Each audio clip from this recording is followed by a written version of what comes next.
परमेश्वर के लोगों, अब ये समय मेरी और आपके जीवन में आया है कि हम परमेश्वर के पवित्र वचन में से देखें।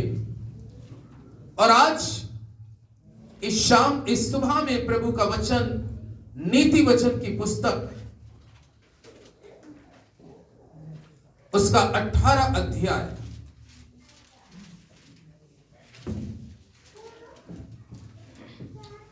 नीति वचन की पुस्तक उसका 18 अध्याय और उसका 12 पद। आज का संदेश जो आपके साथ बोलने जा रहा हूं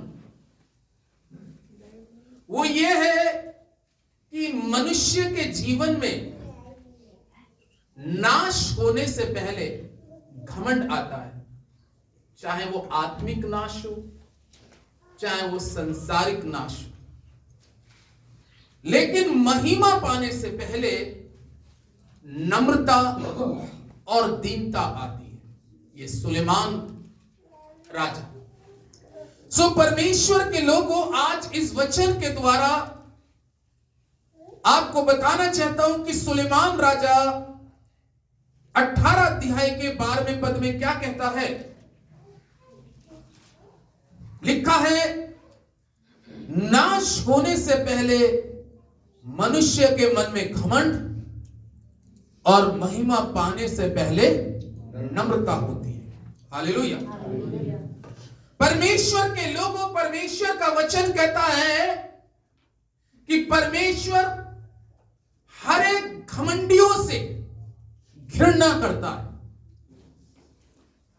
हर एक घमंडियों से परमेश्वर घृणा करता है और कह रहा है घमंड किसी भी बात का क्यों ना हो, वो परमेश्वर को बुरा नहीं लगता। बुरा लगता है परमेश्वर के लोगों।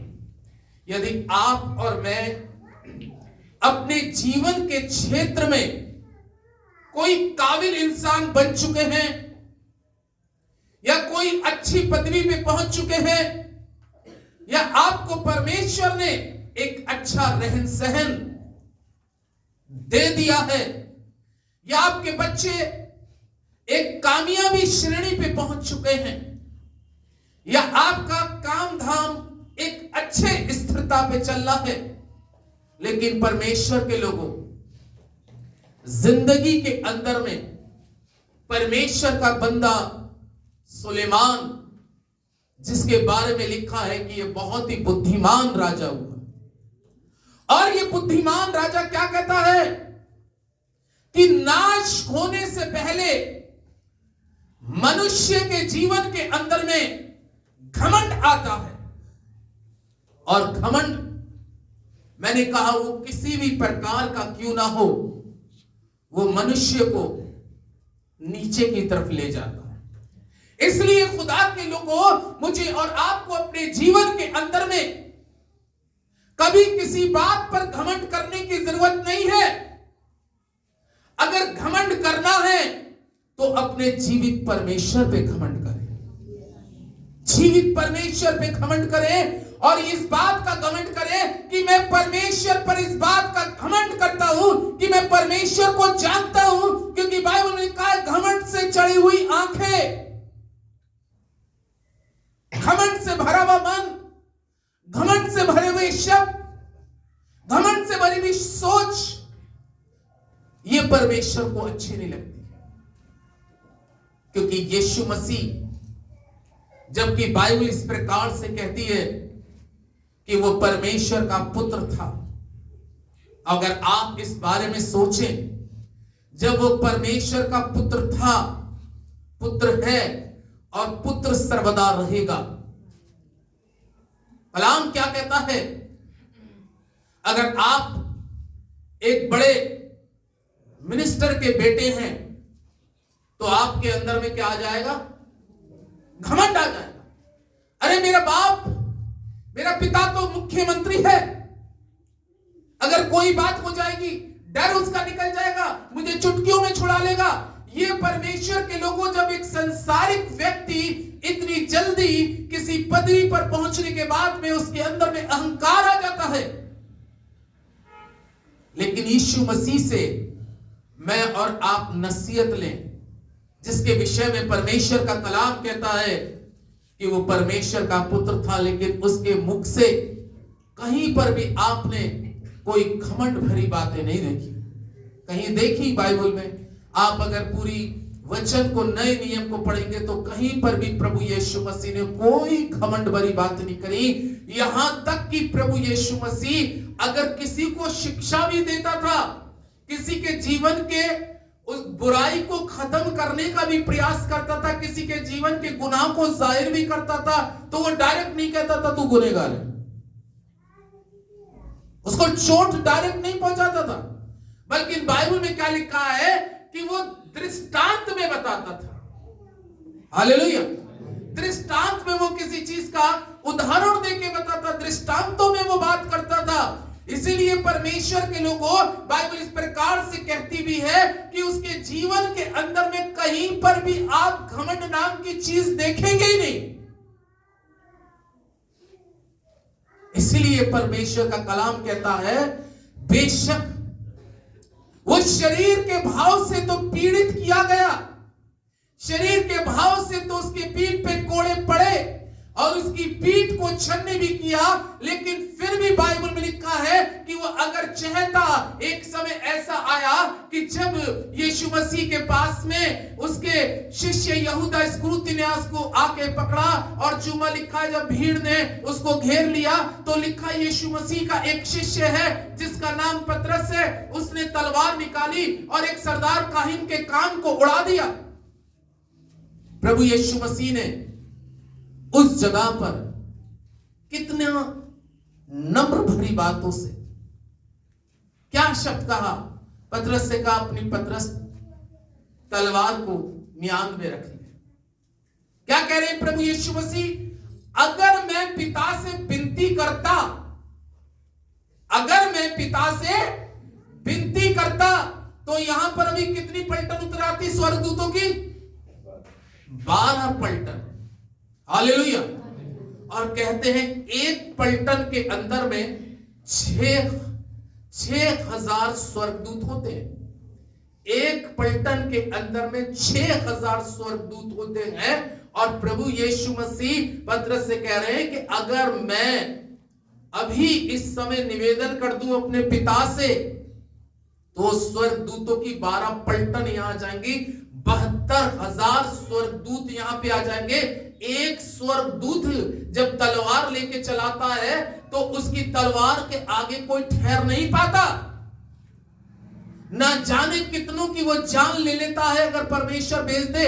तो आप सोचिए कि वहां पर भी यीशु मसीह ने उस भीड़ के सामने अपने आप को बहुत दीन और नम्र रखा, और इतना दीन और नम्र रखा और पतरस से कहा, पतरस इस समय तू अपनी तलवार को म्यान में रख ले, क्योंकि जो तलवार चलाते हैं वो तलवार से मारे जाएंगे। मैं अपने पिता से विनती कर सकता था, लेकिन वहां पर भी प्रभु यीशु मसीह बहुत ही दीनता, बहुत ही नम्रता के स्वभाव में बात करते हैं। इसलिए परमेश्वर का वचन कहता है, मुझे और आपको अपने जीवन के किसी भी क्षेत्र के अंदर में कभी घमंड ना करें, किसी बात का घमंड ना करें, क्योंकि घमंड परमेश्वर को अच्छा नहीं लगता। हालेलुया। घमंड परमेश्वर को अच्छा नहीं लगता। एक बहुत बड़ा राजा हुआ, उसके विषय में देखते हैं दानियेल की पुस्तक और उसका 4 अध्याय। दानियेल की पुस्तक उसका 4 अध्याय को अगर देखें तो 4 अध्याय के अंदर में परमेश्वर का वचन 29वें पद से इस प्रकार से कह रहा है, ये सब कुछ नबूकदनेस्सर राजा पे घट गया 12वें महीने के बीतने पर, जब वो बेबीलोन के राजभवन की छत पर टहल रहा था, तब वो कहने लगा, क्या ये बड़ा बेबीलोन नहीं जिसे बहने ही अपने बल और सामर्थ और राजनिवास होने को और अपने प्रताप की बढ़ाई के लिए बसाया है?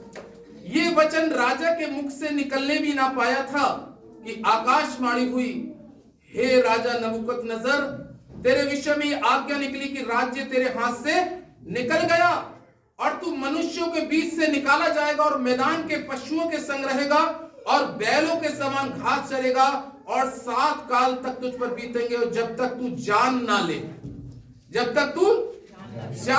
ले कि परम प्रधान मनुष्यों के राज्य में प्रभुता करता है और जिसे चाहे वो उसे दे देता है। उसी घड़ी ये वचन नबूकदनेस्सर राजा के विषय में पूरा हुआ और वो मनुष्यों में से निकाला गया और बैलों के समान घास चरने लगा और उसकी देह आकाश की ओस से भीगती थी, यहां तक कि उसके बाल उकाब पक्षियों के परों से और उसके नाखून चिड़ियों के पंजे के समान बढ़ गए।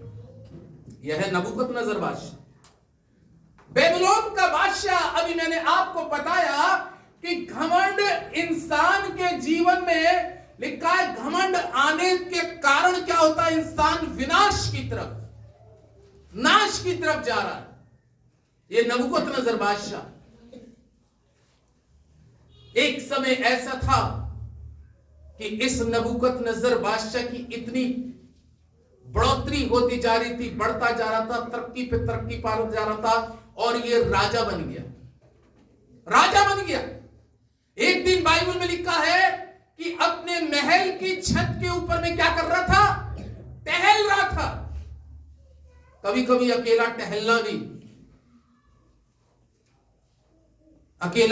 भी बड़ा घातक हो जाता है मनुष्य के लिए, इसलिए अकेले टहलने वाले 2 लोग कम से कम टहलिएगा, क्योंकि बाइबल कहती है अगर एक भटकेगा तो दूसरा उसको क्या कर लेगा। अकेले आदम टहलने चला गया था तो हवा क्या हो गई थी, भड़क गई थी। ये भी अकेले था। कलाम कहता है कि जब ये बेबीलोन के अंदर में अपने महल की छत के ऊपर में घूम रहा था तो इसकी दृष्टि पूरे महल के आसपास पूरे देश के ऊपर में जाने लगी। एक जीवन के अंदर में कमी आ गई। क्या ये बड़ा बेबीलोन मैंने अपनी ताकत, अपनी शक्ति, अपने पैसे, अपनी काबिलियत से नहीं बनाया? मैं परमेश्वर के लोगों, एक बकरी जो होती है और बकरा होता है, कटने से पहले क्या बोलता है?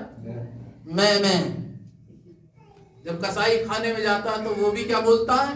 मैं। लेकिन उसको ये नहीं मालूम होता है कि तेरा कटने का समय बहुत नजदीक आ गया। यही चीज परमेश्वर का जीवित और पवित्र कलाम कहता है नबूकदनेस्सर बादशाह के बारे में।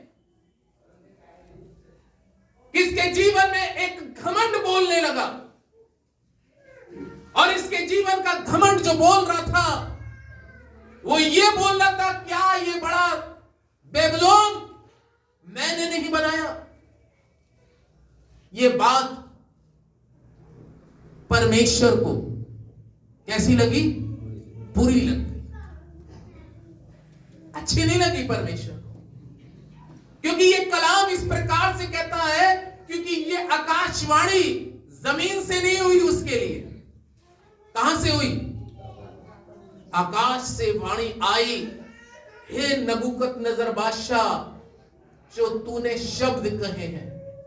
क्योंकि प्रभु के लोगों बहुत सोच समझ के, मैं आपको बताऊं, आप शब्दों का भी जब अपने मुख से शब्द निकालें, बहुत सोच समझ के शब्द निकालें,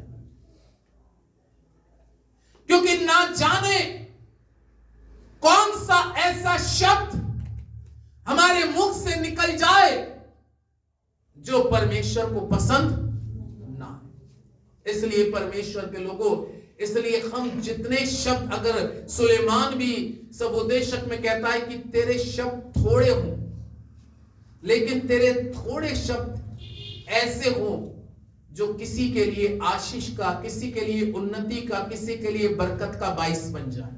हालेलुया। थोड़े शब्दों, पता चला बहुत शब्द बोले हैं, लेकिन बहुत शब्द आपके व्यर्थ है, आपके नपे तुले 2 शब्द हो, लेकिन वो 2 शब्द ऐसे हो जो परमेश्वर को अच्छे लगे, परमेश्वर को पसंद आए। लेकिन कलाम में लिखा है कि जब नबूकदनेस्सर बादशाह ऐसा बोलने लगा तो उसके बोल, कहते नहीं कभी कभी छोटा मुंह है बड़ी बातें, छोटा मुंह बड़ी बातें, ऐसे एक संसारिक उदाहरण भी दिए जाते हैं। इसलिए परमेश्वर के लोगों, कलाम कहता है जिसने अपने मुंह को, जिसने अपनी मुंह की चौकसी करी, जिसने अपनी जबान को वश में कर लिया, उसने एक नगर को जीत लिया। कितनी बड़ी बड़ी बात परमेश्वर का वचन कहता है। इसलिए खुदा के लोगों, जब ये वचन नबूकदनेस्सर बादशाह के मुंह से निकला तो ये आकाशवाणी हुई, उसका घमंड परमेश्वर को सुनाई दिया, परमेश्वर के कानों में उसके शब्द सुनाई दिए। क्या आपको मालूम है परमेश्वर के लोगों, जो कुछ मैं और आप करते हैं, जो कुछ मैं और आप बोलते हैं, जो कुछ मैं और आप करते हैं, वो सब बोल मेरे और आपके परमेश्वर के पास जाते हैं। कोई शब्द ऐसा नहीं होगा। मैं और आप अपने जीवन के अंदर में बहुत से शब्द और बहुत से काम कर कर भी भूल गए होंगे, लेकिन याद रखिएगा, आपका और मेरा एक एक दिन का हिसाब परमेश्वर की पुस्तक में लिखा हुआ है। आमीन।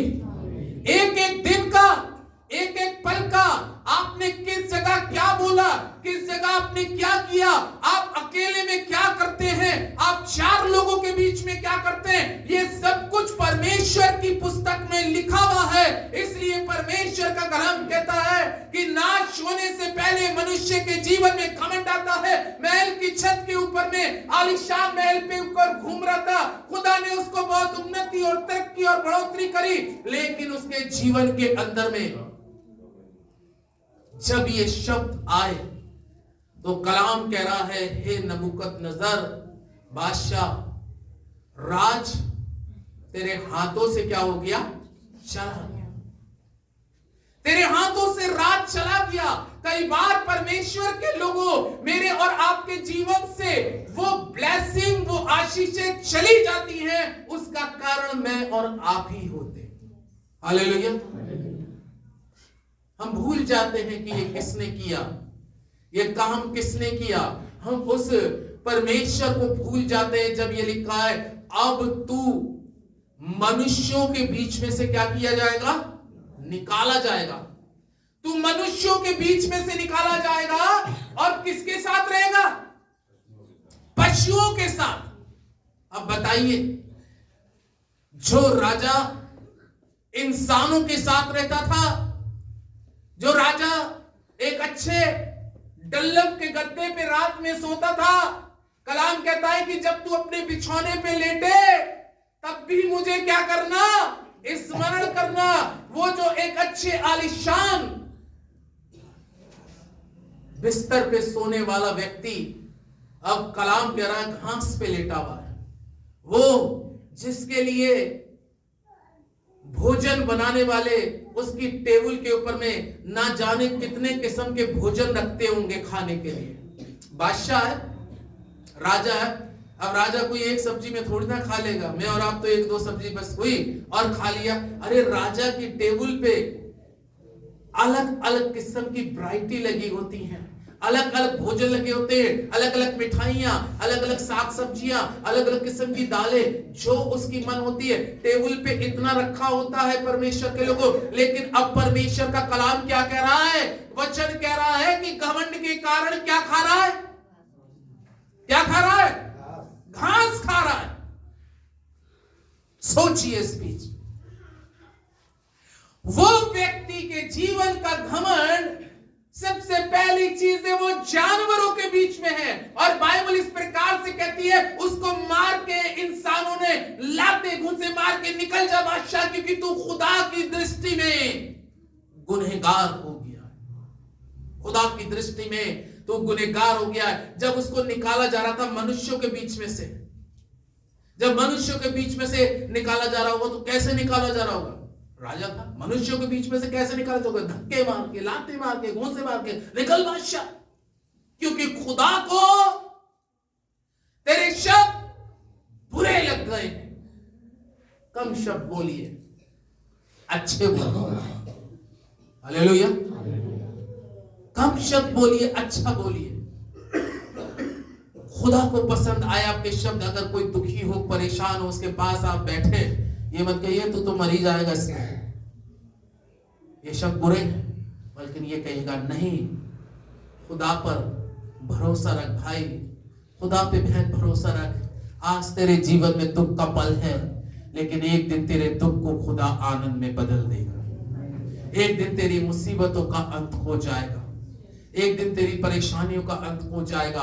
परमेश्वर के लोगों, ये है कलाम में लिखा है, इंसान के बीच में से निकाला गया, जानवरों के बीच में रह रहा है। कलाम में लिखा है नाखून बड़े बड़े हो गए, नाखून बड़े बड़े हो गए, बाल बड़े बड़े हो गए, सिर के ऊपर में ओस पड़ी रहती थी, भीग गया, दाढ़ी बढ़ गई। ये क्या कंडीशन हो गई? क्योंकि परमेश्वर का कलाम कहता है उसके जीवन के अंदर में ये घमंड आ गया।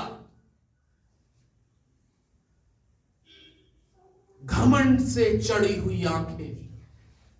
कैसी आंखें? कभी कभी किसी को देखा होगा, जब ज्यादा तैश में, जोश में आ जाता तो वो आंखें ऐसे निकाल के बातें करता है, मेरे बराबर कोई नहीं है।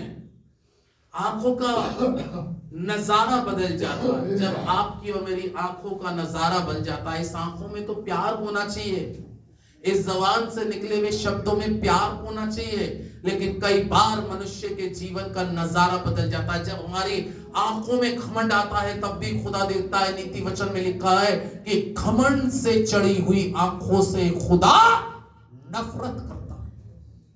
घमंड, घमंड, जब मनुष्य के जीवन में घमंड आता है तो कलाम में लिखा है नाश होने से पहले मनुष्य के जीवन में घमंड आता है। इसलिए आज की इस पवित्र सुबह में परमेश्वर चाहता है कि हम उस घमंड से आज किसी भी बात का घमंड क्यों ना हो।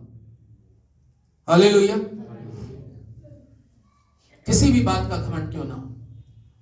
अगर खुदा ने आपको बहुत दे दिया है तो नम्र बन के रहिएगा, क्योंकि पेड़ के ऊपर में अगर फल भरे होते हैं तो पेड़ झुका रहता है।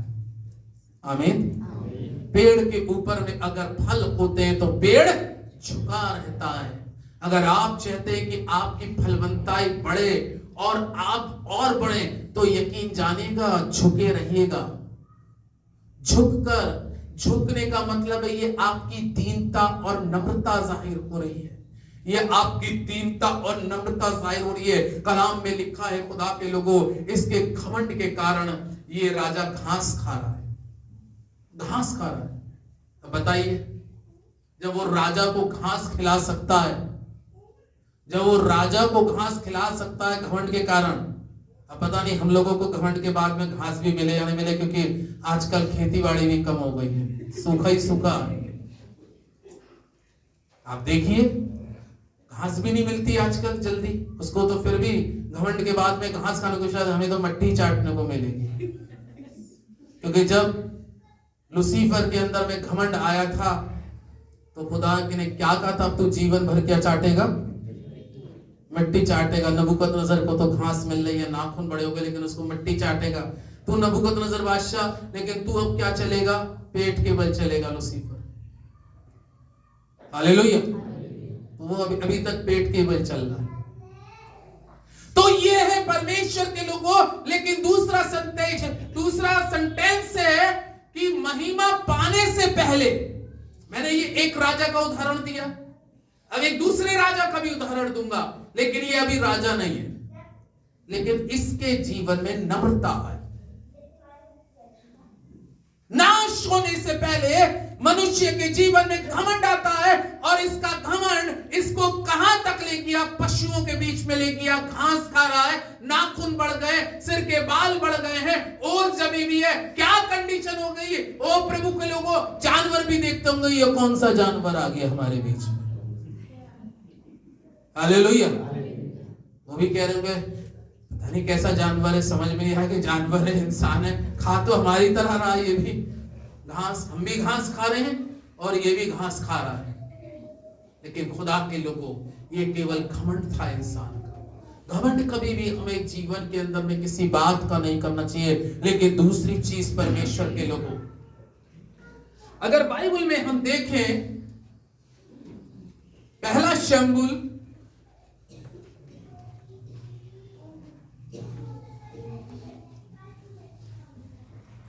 पहले शमूएल की पुस्तक उसका 24 अध्याय।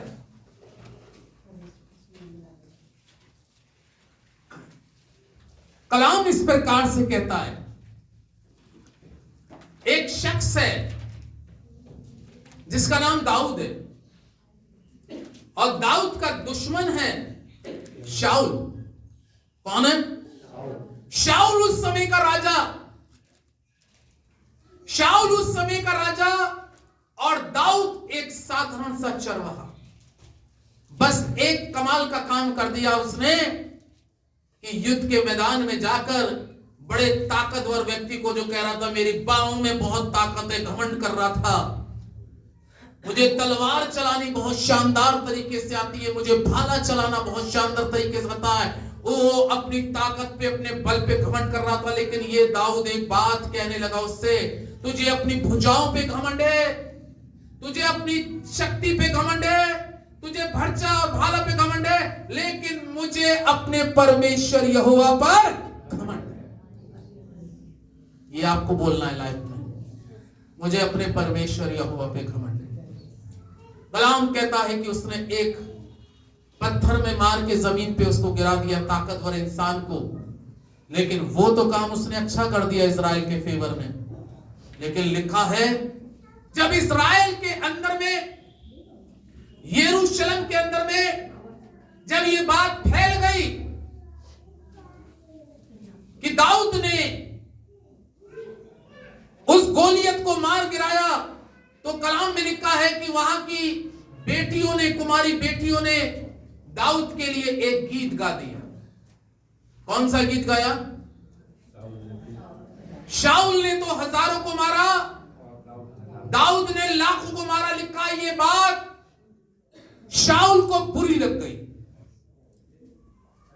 शाऊल को बुरी लग गई, और वो कहने लगा अब यहां पर तो सब कुछ दाऊद का ही जिक्र आ रहा है, दाऊद का ही जिक्र आ रहा है। लिखा है इस बात से दाऊद के फिराक में लग गया शाऊल कि मैं इसको कैसे मारूं, मैं कैसे मारूं।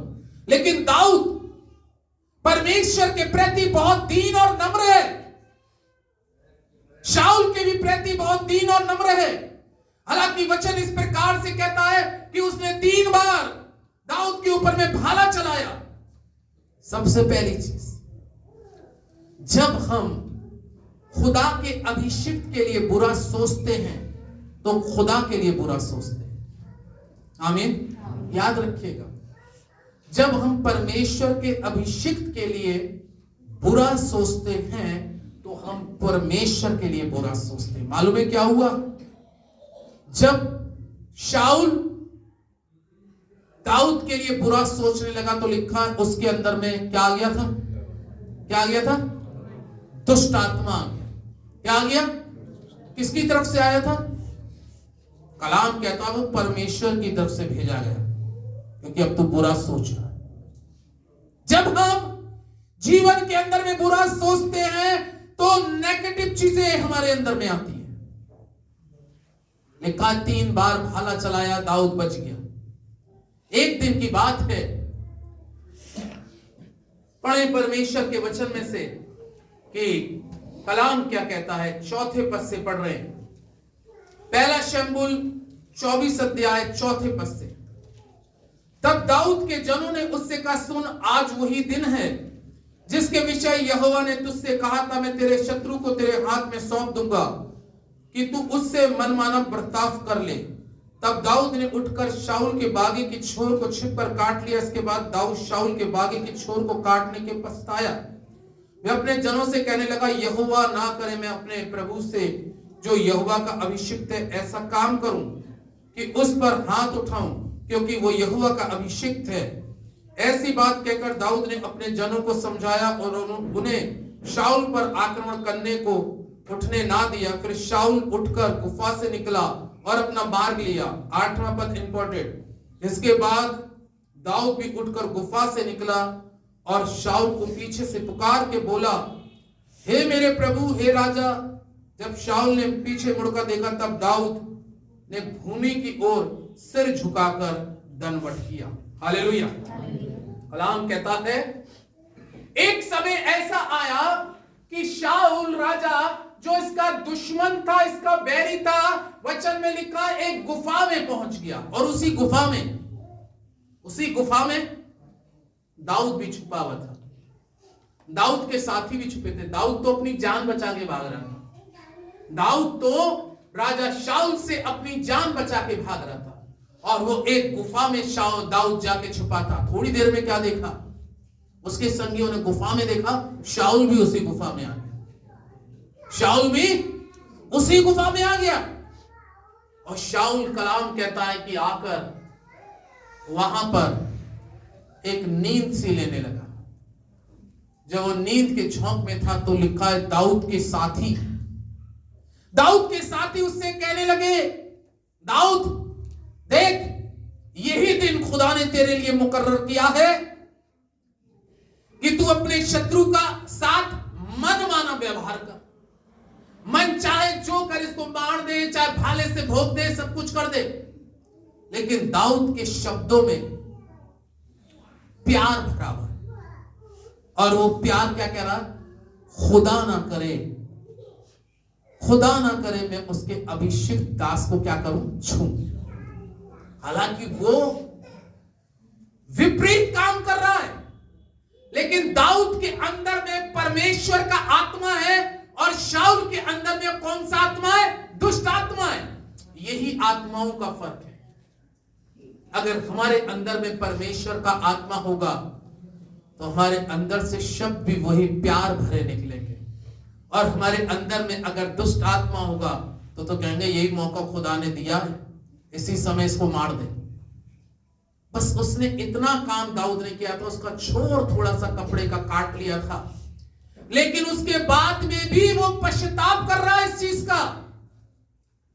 और बाइबल में लिखा है कि उसने अपने मित्रों से, दाऊद ने कहा नहीं, मैं खुदा के अभिषेक बंदे को छू नहीं सकता।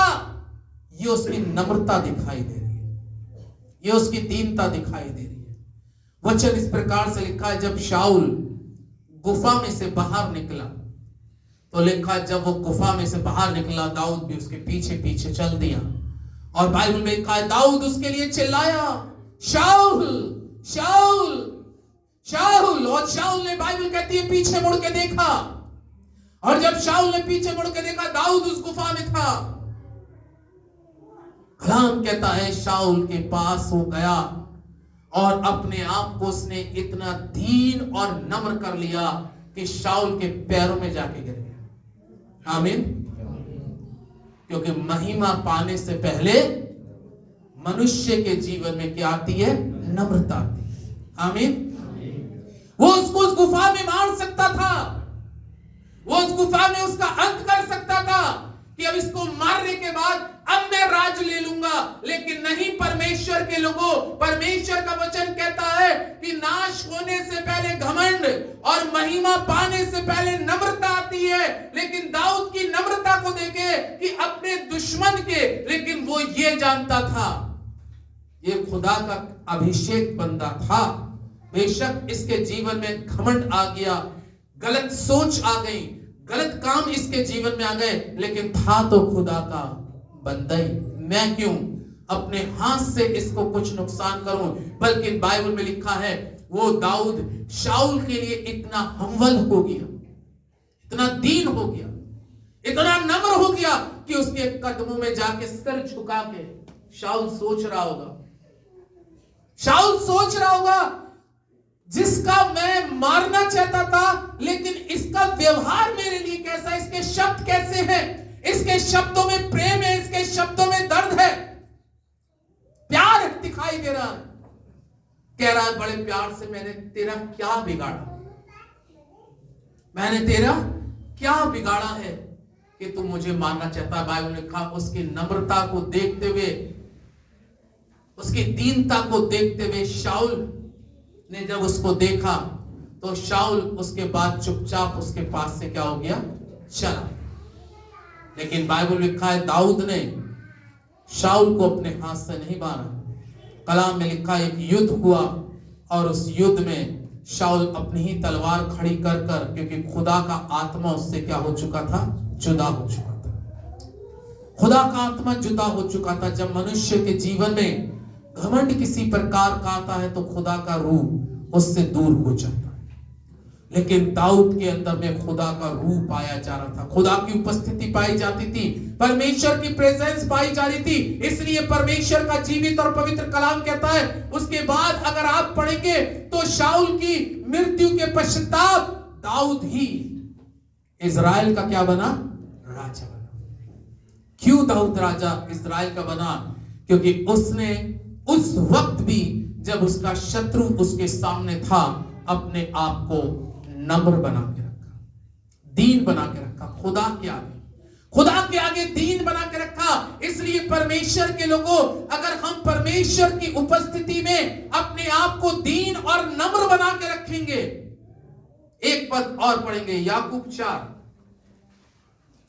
याकूब की पुस्तक उसका 4 अध्याय और 4 अध्याय के 10वें पद में बहुत अच्छी बात लिखी है। याकूब 4 का 10वां लिखा है, प्रभु के सामने दीन बनो तो वो तुम्हें शिरोमणि बनाएंगे। आमीन। दाऊद परमेश्वर के आगे, यहां तक अपने शत्रु के भी आगे वो दीन और नम्र बना, और उसकी दीनता और नम्रता की वजह से परमेश्वर का कलाम कहता है कि दाऊद इजराइल के ऊपर में 40 साल तक राज करता। कितने साल? 40 साल। क्योंकि वो उसकी दीनता नम्रता थी। दीनता नम्रता में जितना हम अपने आप को परमेश्वर के आगे दीन और नम्र करेंगे, कितनी अच्छी बात याकूब कह रहा है, प्रभु के सामने क्या बनो, दीन बनो। क्योंकि कलाम साफ शब्दों में कह रहा है, महिमा पाने से पहले दीनता आती है। आप अपने आप को जितना दीन करोगे उतना ही आप परमेश्वर के अनुग्रह से आप चमकते हुए दिखाई दोगे। आपकी आत्मिक चमक कहीं पर भी किसी दायरे में कम नहीं होनी चाहिए। हो सकता है सांसारिक रीति से कई बार हम नुकसान उठा जाते हैं। नुकसान को आप मत देखिए, बल्कि नुकसान भरने वाले को देखिए। और नुकसान का भरने वाला जो अय्यूब के नुकसान को भर सकता है, वो आपके भी नुकसान को भर सकता है। हालेलुया। उर्दू में बहुत अच्छा लिखा है ये याकूब 4:10 का, खुदा के आगे हलीम बनो। खुदा के आगे हलीम बनो, तब वो तुम्हें सर बुलंद करेगा।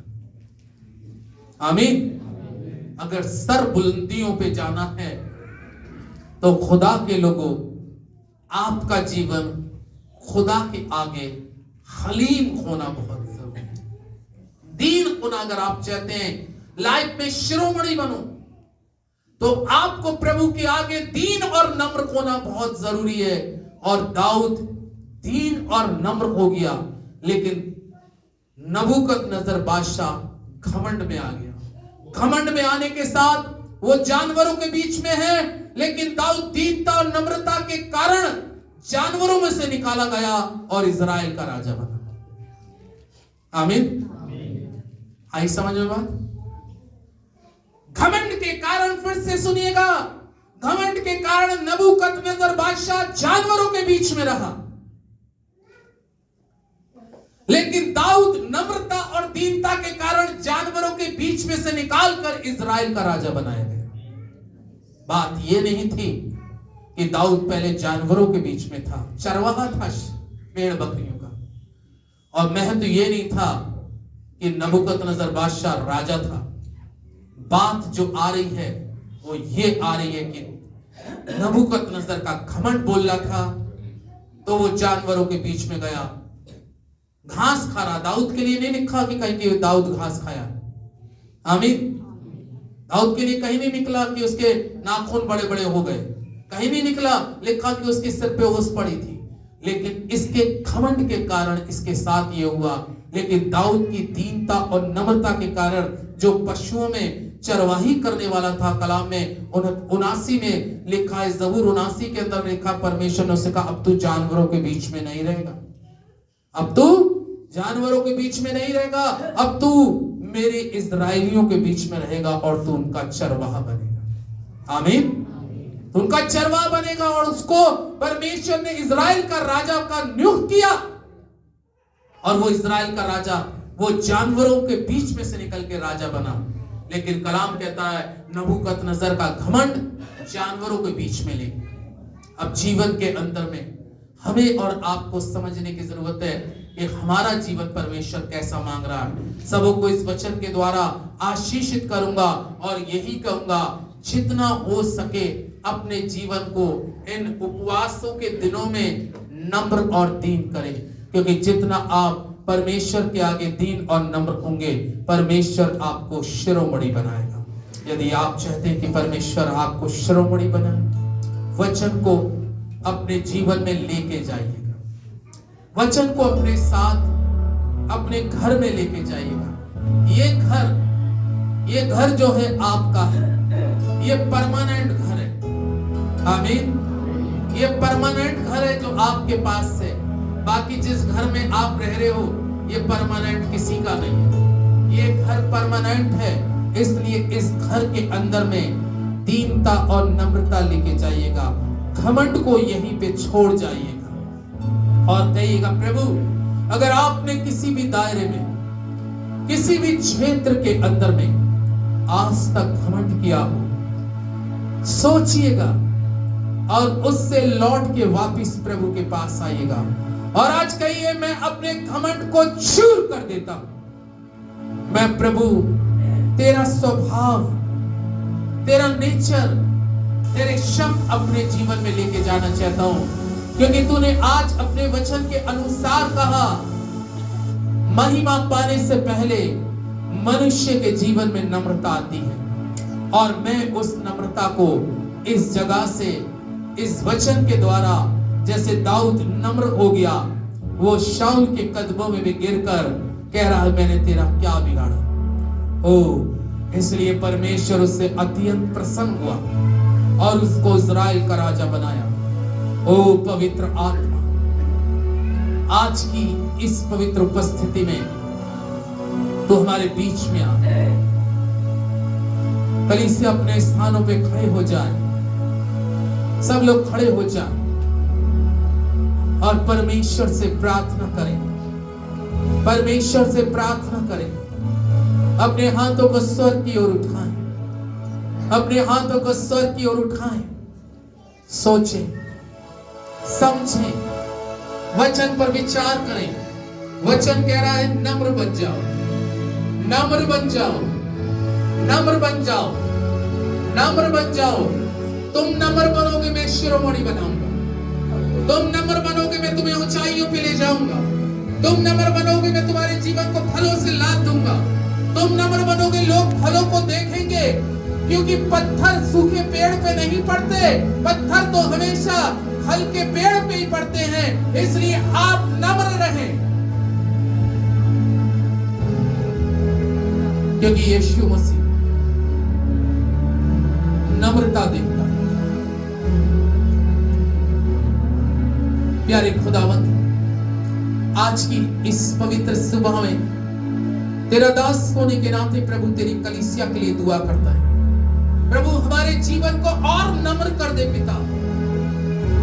अगर हमारे जीवन में कहीं पर भी छुपा हुआ कोई घमंड किसी भी प्रकार का हो, तो आज तेरी वेदी के सामने हम उनको तोड़ देते हैं प्रभु जी। कलीसिया के घमंड को कहीं पर है, उसको तोड़ते हैं प्रभु जी। हम चाहते हैं प्रभु कलीसिया तेरे आगे दीन और नम्र बने, क्योंकि तू ऐसी कलीसिया देख रहा है जो दीन हो, मन की नम्र हो, तेरे वचनों पे चलने वाली हो, तेरी इच्छा को पूरी करने वाली हो। प्यारे प्रभु यीशु मसीह, मैं दुआ करता हूं पवित्र आत्मा आज आए हुए एक एक जीवन को इस वचन के द्वारा आशीष कर दे, आशीष कर दे प्रभु, हम दुआ करते हैं प्रभु, तेरे लोग तेरी ओर से आशीष पाए, आशीष पाए, आशीष पाए।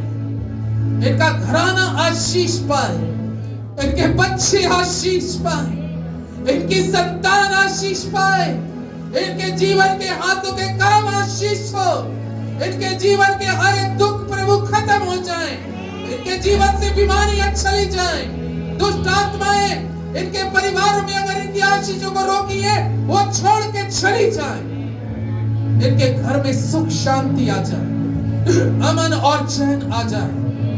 तेरा पवित्र आत्मा इनके जीवन में अगुवाई करे। और प्रभु दुआ करते हैं ये तेरे साथ अपने इन उपवासों में और जड़ें मजबूत करें और अपने आप को तेरे आगे और नम्र और दीन करते जाएं, क्योंकि नम्रता और दीनता परमेश्वर को भाती है, भाती है। आपका धन्यवाद करते हैं। कलीसिया के एक जीवन को तेरे हाथों में सौंपते हुए इस दुआ को यीशु के नाम से मांगते हैं, आमीन।